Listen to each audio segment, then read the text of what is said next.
Hello friends, आज का video important है एसएससी जेई और आरआरबी जेई एग्जाम्स की प्रिपरेशन करने वाले सिविल और मैकेनिकल कैंडिडेट के लिए। तो पहला क्वेश्चन आपका क्या है कि the printer's ink is an example of. Printer का जो इंक होता है वो किसका एग्जाम्पल है? तो इसकी बात करें तो ये थिक्सोट्रोपिक सब्सटेंस का एक एग्जाम्पल है। ठीक है, सी ऑप्शन करेक्ट हो जाएगा।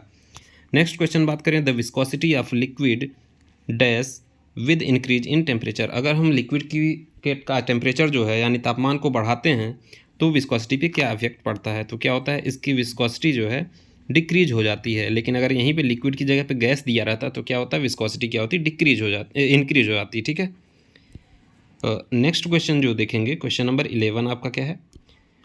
Surface tension is caused by the force of dash at free surface. ठीक है, सरफेस टेंशन जो है फ्री सरफेस पे किस फोर्स के कारण होता है? तो ये होता है कोहेशन फोर्स के कारण। और कोहेशन फोर्स क्या होता है कि सेम टाइप के मॉलिक्यूल्स के बीच जो फोर्स एक्ट करता है उसको हम क्या कहते हैं, कोहेशन फोर्स कहते हैं। ठीक है, नेक्स्ट क्वेश्चन पूछा गया था कि which of the following is an example of phenomena of surface tension. इनमें से सरफेस टेंशन के फेनोमेना का एग्जाम्पल, उदाहरण कौन सा है? ठीक है, तो जो आपका ड्रॉपलेट होता है, रेन ड्रॉप, पानी का बरसात होता है तो उसका ड्रॉप क्या होता है, स्फेरिकल हो जाता है। तो ये क्यों होता है? ये होता है सरफेस टेंशन के कारण होता है। तो ऑप्शन ए करेक्ट हो जाएगा इस क्वेश्चन का आंसर। ठीक है, नेक्स्ट क्वेश्चन आपको पूछा गया है कि surface tension expressed in. Surface tension जो आपका होता है, पृष्ठ तनाव, उसको हम किस यूनिट से रिप्रेजेंट करते हैं? तो इसका यूनिट आपको इस तरीके से निकाल सकते हैं कि ये होता है फोर्स पर यूनिट लेंथ।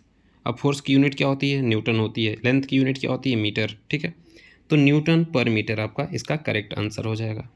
ठीक है, एक और यूनिट होता है इसका, जूल पर मीटर स्क्वायर। ये आप लोग अगले वीडियो में देखेंगे इसको डिटेल में कि यह किस तरीके से डिराइव होता है। ठीक है, जूल पर मीटर स्क्वायर भी यूनिट होता है किसका, सरफेस टेंशन का। नेक्स्ट क्वेश्चन पूछा गया कि pressure inside a water droplet. Water droplet के अंदर जो प्रेशर होता है वो कितना होता है? तो ड्रॉपलेट की अगर मैं बात करूँ तो ये होता है आपका 4 सिग्मा बाई डी। ठीक है, P is equal to 4 sigma by D. लेकिन यहीं पे सोप बबल अगर आपका दिया रहता तो ये हो जाता 8 सिग्मा बाई डी। ठीक है, और एक और चीज़ होता है लिक्विड जेट। लिक्विड जेट में आपका होता है ये 2 सिग्मा बाई डी। तीनों याद रखेंगे, 2 sigma by D water jet, soap bubble की बात करें तो 8 सिग्मा बाई डी, और ड्रॉपलेट की बात करें तो 4 सिग्मा बाई डी। तीनों इंपॉर्टेंट है, एग्जाम में पूछे ही जाते हैं। ठीक है, next question, dash is a phenomena by which a liquid rises into thin glass. कोई थिन ग्लास है, उसको हम किसी लिक्विड में अगर हम डालते हैं तो उसमें क्या होता है, उसका लेवल राइज कर जाता है। तो ये किस फेनोमेना के कारण होता है? तो ये होता है कैपिलरिटी। अगर यहाँ पे राइज हो रहा है तो कैपिलरी राइज कहेंगे, और अगर ये फॉल हो रहा है तो कैपिलरी फॉल कहेंगे। ठीक है, या फिर कैपिलरी ड्रॉप कहेंगे।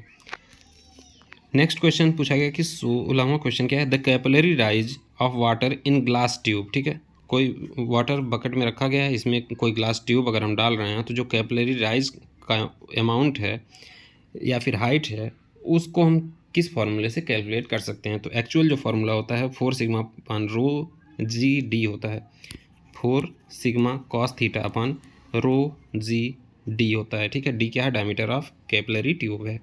ये आपका कैपिलरी ट्यूब इसको कहते हैं। ये थीटा जो है इसकी वैल्यू 0 लेते हैं अगर हम ग्लास यूज़ कर रहे हैं किसमें, वाटर में। ठीक है, तो यहाँ पे अगर कॉस 0 की वैल्यू करेंगे तो ये 1 हो जाएगा, और फॉर्मूला क्या हो जाएगा, H is equal to 4 sigma अपन rho g d. Rho g को क्या लिख देते हैं, W से डिनोट कर देते हैं। तो सी ऑप्शन आपका करेक्ट हो जाएगा। ऐसे इंपॉर्टेंट वीडियोज़ के लिए चैनल को जरूर सब्सक्राइब करें। Thank you.